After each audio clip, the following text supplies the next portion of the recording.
हम परमेश्वर का धन्यवाद करते हैं कि परमेश्वर ने हम सबको फिर से एक मौका दिया कि हम उसके चरणों में बैठे। और खुदा का शुक्र है कि जिसने हम सबको सुबह से लेकर अभी तक हम सबको संभाल के रखा है। Hallelujah, hallelujah. हम उस महान परमेश्वर का धन्यवाद करते हैं। जैसा कि आज आपके सामने वचन में से पढ़ा गया है, मत्ती की अंजील उसका 26 बाब उसकी 36 आयत से लेके 46 आयत तक वचन पढ़ा गया है। और आज का वचन बहन जसविंदर दीदी ने पढ़ा है। परमेश्वर उन्हें भी आशीष और बरकत दे। हालेलुया। यहाँ है गतसमनी में प्रार्थना, यानी प्रार्थना के विषय में प्रभु यीशु ने बताया है कि परमेश्वर ने जब उनके जीवन में दुख और कष्ट आया तो उन्होंने कैसे अपने पिता से प्रार्थना की। हालेलुया। तो आज हम वचन में से देखते हैं, अपना ध्यान वचन की ओर लगाएं। मत्ती की अंजील 26 बाब उसकी 36 आयत पर, तब यीशु अपने चेलों के साथ गतसमनी नामक एक स्थान में आया और अपने चेलों से कहने लगा, यहीं बैठे रहना जब तक मैं वहां जाकर प्रार्थना करूं। हालेलुया। प्रभु यीशु मसीह अपने चेलों के साथ गतसमनी नामक एक स्थान है जहां प्रभु यीशु मसीह अक्सर जाया करते थे प्रार्थना करने के लिए। और वह वहां गए प्रार्थना करने के लिए अपने चेलों के साथ। यहाँ लिखा है कि वह अपने चेलों को कहने लगा, वो अपने चेलों को, जो यूहन्ना, पतरस, याकूब को लेके परमेश्वर अपने चेलों को लेके गए प्रार्थना के लिए। तो उन्होंने अपने चेलों को आज्ञा दी कि तुम यहीं पर रहना और मैं क्या करता हूँ, जाकर के मैं क्या करके आता हूँ, प्रार्थना करके आता हूँ। यानी कि परमेश्वर उनको एक जगह बिठा करके वह अलग एक एकांत में जाकर के क्या करने लगे, प्रार्थना करने लगे। हालेलुया। तब देखें, वह पतरस और जबदी के दोनों पुत्र को साथ ले गया। हालेलुया। यहाँ बस पतरस का नाम दिया गया है, पर उनके दोनों पुत्र का नाम नहीं दिया है जो जबदी के पुत्र थे, पर उनका नाम एक जगह और पढ़ते थे, वहां है पतरस, यूहन्ना और याकूब। तो यहाँ परमेश्वर ने पतरस और जबदी के दोनों पुत्र को साथ ले गया और उदास और व्याकुल होने लगा। हालेलुया। क्योंकि जब यहीं से जब हम देखते हैं वचन में से कि परमेश्वर की जो क्रूस की यात्रा थी वह क्या हो गई थी, शुरू हो गई थी। तो इसलिए परमेश्वर का मन क्या था, अंदर से व्याकुल और उदास सापन परमेश्वर के मन में था। हालेलुया। तब देखें, तब उसने उनसे कहा, मेरा जी बहुत उदास है, यह तक कि मेरा प्राण निकला जा रहा है। हालेलुया।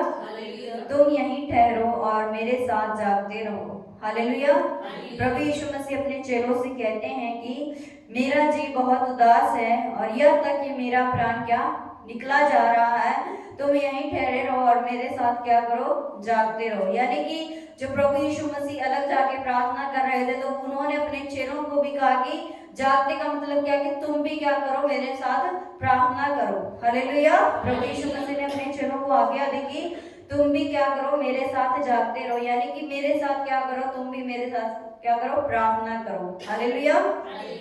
फिर वह थोड़ा और आगे बढ़कर मुंह के बल गिरा और यह प्रार्थना की, हे मेरे पिता, यदि हो सके तो यह कटोरा मुझसे टल जाए, तो भी जैसे मैं चाहता हूँ वैसे नहीं, परंतु जैसा तू चाहता है वैसा ही हो। हालेलुया। प्रभु यीशु मसीह ने कैसे प्रार्थना की अपने पिता से, वह थोड़े आगे बढ़ करके मुंह के बल गिर गए, यानी घुटने के बल होकर परमेश्वर से, अपने पिता से कहते हैं कि हे मेरे पिता, यदि हो सके तो यह कटोरा क्या मुझसे टल जाए। कटोरा का मतलब जो दुख, जो कष्ट जो उनके ऊपर आने वाला था, उनकी बात कर रहे हैं, उनके बारे में परमेश्वर अपने पिता से बातें कर रहे हैं कि प्रभु ये कटोरा क्या मुझसे टल जाए। तब भी परमेश्वर यहाँ कहते हैं कि तो भी जैसा मैं चाहता हूँ वैसा नहीं, परंतु जैसा तू चाहता है वैसा ही हो। हालेलुया। यहाँ प्रभु यीशु मसीह ने क्या अपनी इच्छा को नहीं रखी, बल्कि अपने पिता की इच्छा को उन्होंने आगे रखा कि परमेश्वर यह कटोरा मुझसे टल जाए, पर मेरी नहीं बल्कि तेरी इच्छा क्या हो, पूरी हो। हालेलुया। यहाँ परमेश्वर का वचन हमें यह सिखाता है कि अगर हम कई बार कोई चीज के लिए प्रार्थना करते हैं तो उसमें हम क्या करते हैं, हम अपनी इच्छा को ही रखते हैं ना, अपनी मर्जी को ही क्या करते हैं, परमेश्वर तू मेरी इस कमी को क्या कर, तू पूरा कर, ये चीज मेरी क्या कर दे, तू पूरा कर दे, या ये दुख मेरा क्या कर दे, तू दूर कर दे। तो उसमें हम क्या करते हैं, अपनी इच्छा को ही खुदा के आगे रखते हैं।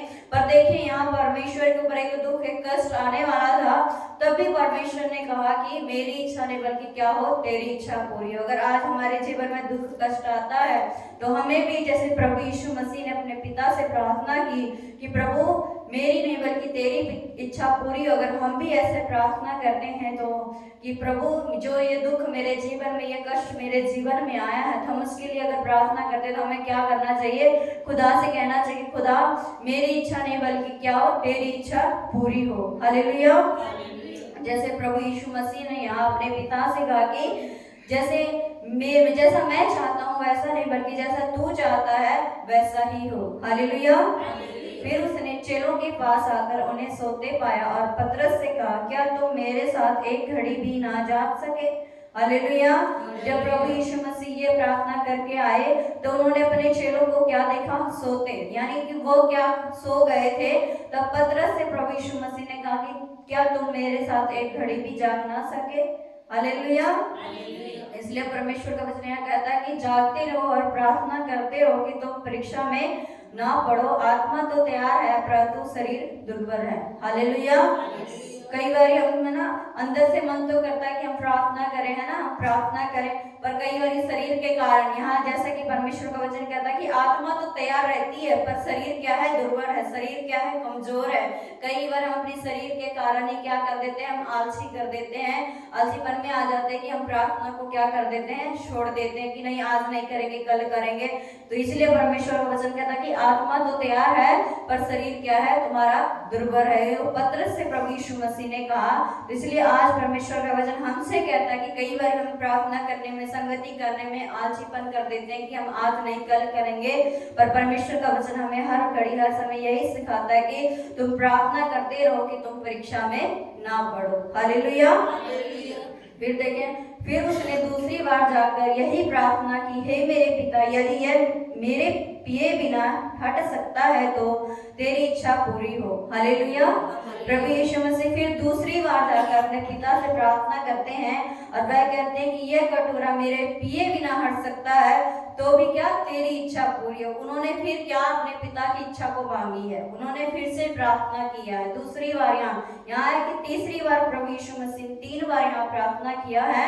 यहाँ देखिए अभी दूसरी बार प्रार्थना कर रहे हैं, फिर भी वो क्या कर रहे हैं? खुदा की इच्छा को मांग रहे हैं, अपने पिता की इच्छा को मांग रहे हैं। इसलिए हमें भी, अगर हम कई बार प्रार्थना करते प्रभु से कहते हैं कि प्रभु तू मेरी सुनता ही नहीं है, मैं तो इतना प्रार्थना करता हूँ, इतना बोलता हूँ, फिर भी मेरी नहीं सुनता है। पर परमेश्वर कहता है कि हम प्रार्थना, हमें क्या करना चाहिए? प्रार्थना को नहीं छोड़ना चाहिए, नहीं छोड़, क्योंकि यहाँ पर प्रभु यीशु मसीह देखिए प्रार्थना को उन्होंने नहीं छोड़ा। वो हर बात को क्या कर रहे हैं? अपने पिता से खुलकर। हमें क्या होना चाहिए? अपने पिता से जो भी हमारे मन की बातें होती हैं, जो भी कष्ट होता है, जो भी दुख होता है, जो भी परेशानियां होती हैं, हमें क्या करना चाहिए? अपने परमेश्वर से, अपने पिता से क्या करना चाहिए? खुलकर करना चाहिए कि ताकि परमेश्वर हमारा सुने और सुनकर हमें क्या करे? जवाब दे। हालेलुया। क्योंकि प्रभु यीशु मसीह को तो सारी बातें पता थी, फिर भी उन्होंने ये प्रार्थना की और परमेश्वर कहते हैं उन्होंने अपनी इच्छा को नहीं रखा बल्कि अपने पिता की इच्छा मांगी है। हालेलुया। यहाँ भी देखिए दूसरी बार भी उन्होंने प्रार्थना की है और फिर भी वो यहाँ कहते हैं कि मेरी इच्छा नहीं बल्कि तेरी इच्छा क्या हो? पूरी हो। हालेलुया। तब देखिए उसने आकर फिर उन्हें सोते पाया क्योंकि उनकी आंखें नींद से भरी थी और उन्हें छोड़कर फिर वह चला गया और उन्हीं शब्दों में तीसरी बार प्रार्थना की। हालेलुया। प्रभु यीशु मसीह जब दूसरी बार प्रार्थना करके आए, फिर उन्होंने क्या देखा? अपने चेलों को सोते हुए देखा क्योंकि उनकी आंखें क्या थी? नींद से भरी हुई थी। फिर प्रभु यीशु मसीह उन्हें छोड़कर तीसरी बार प्रार्थना करने गए।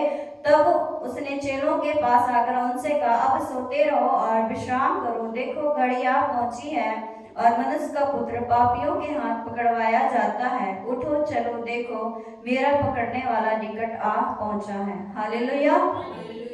प्रभु यीशु मसीह जब तीसरी बार प्रार्थना करके आए तब उन्होंने क्या देखा? अपने चेलों को सोते हुए देखा। प्रभु यीशु मसीह 2 बार आया, दोनों बार अपने चेलों को उन्होंने उठाया, उन्हें जगाया, फिर भी वह क्या हो गए?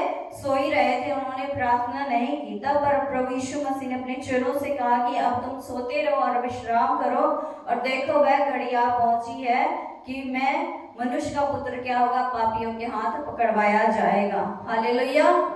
प्रभु यीशु मसीह का यहाँ कहने का कि हमें चाहे में कितने भी दुख परेशानी क्यों सुनो, हमें क्या होना चाहिए, हर घड़ी हर समय प्रार्थना करते रहना चाहिए। खुदा ने यहाँ क्या किया, प्रार्थना, वो उन्होंने उतना कष्ट उनके जीवन में आने वाला था, फिर भी उन्होंने क्या की, प्रार्थना को उन्होंने नहीं छोड़ा, बल्कि उन्होंने प्रार्थना किया, अपने लिए अपने दुख को, कष्ट को क्या किया, अपने पिता के आगे रखा और उसने परमेश्वर की इच्छा मांगी कि प्रभु मेरी इच्छा नहीं बल्कि तेरी इच्छा क्या हो, पूरी हो। अगर आज हमारे शरीर, हमारे जीवन में दुख है, परेशानियां है, कष्ट है, तो हमें क्या करना चाहिए, उसमें निराश नहीं होना चाहिए, बल्कि हमें प्रभु यीशु मसीह की तरह क्या होना चाहिए, हमें प्रार्थना में लगे रहना चाहिए और खुदा से परमेश्वर की इच्छा को मांगे कि खुदा मेरी इच्छा। कई बार हम प्रार्थना में गलत चीज मांगते हैं, हमें पता नहीं होता, हम गलत चीज को मांग लेते हैं, तो परमेश्वर उन गलत चीजों को क्या करता है, पूरा नहीं करता। इसलिए हमें जब भी हम प्रार्थना करें तो परमेश्वर से कहें कि परमेश्वर जो मैं ये प्रार्थना करती हूँ या करता हूँ, तो मेरी इच्छा नहीं बल्कि तेरी इच्छा क्या हो, पूरी हो हमारे जीवन में। हालेलुया। अगर हम ऐसे प्रार्थना करते हैं